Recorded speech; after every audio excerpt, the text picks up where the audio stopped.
As the aerospace industry continues to evolve toward more energy-efficient systems, new technologies are emerging.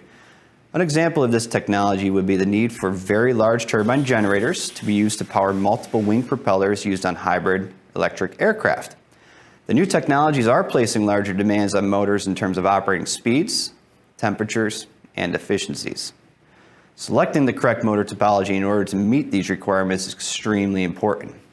So the presentation is going to go through some advantages and disadvantages of a couple different motor topologies, such as permanent magnet, induction, and switch reluctance.